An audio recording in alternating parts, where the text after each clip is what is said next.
Mama Tomo, today is my rest day. Super relaxing talaga mag-drive, lalo na kapag autumn kasi ang ganda ng view na madadaanan.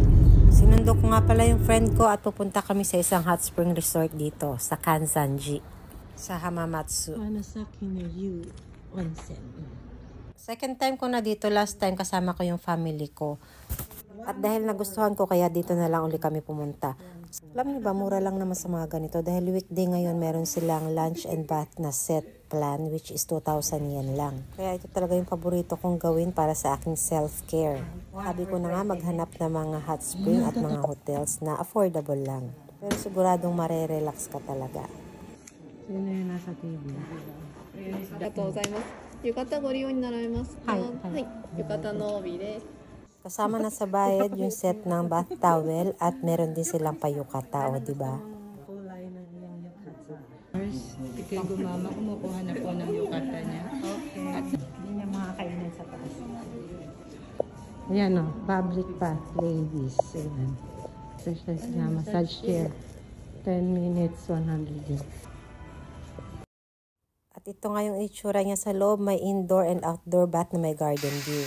Meron ding sauna. Yung. Marami din mga facility dito gaya ng cafe na nag-offer ng freshly baked breads at mga refreshing drinks. Meron din kids corner dito para sa mga mommies na may maliliit na kids. Relaxation spa at massage salon kung saan pwede kayong mag-avail ng kanilang mga services. Kung walang budget, pwede namang massage chair lang. Pag akyat sa taas, meron namang restaurant at dito nga kami kakain ng aming lunch. Pwede nyo nga i-avail yung set plan para mas makamura kayo, pero pwede rin naman na hindi set plan yung kunin nyo. May partner siyang hotel, yung Hotel Well Season, connected siya dito. Yung mga guests doon, dito rin sila naliligo.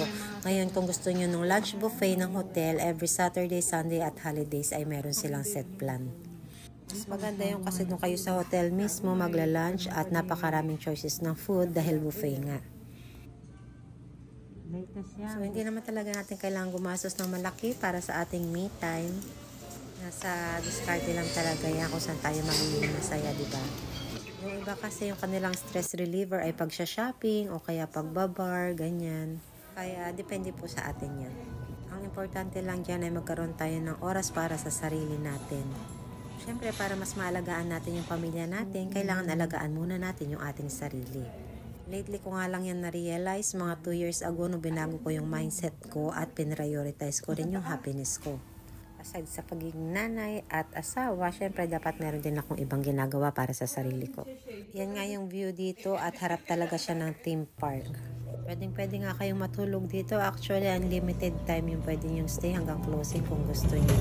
Kasi marami kayong pwedeng gawin dito. Ito nga, may mga corner dito. At meron din silang resting area kung saan pwede kayo magpagulong-gulong kung gusto niyo habang nagbabasa ng manga or nanonood ng TV.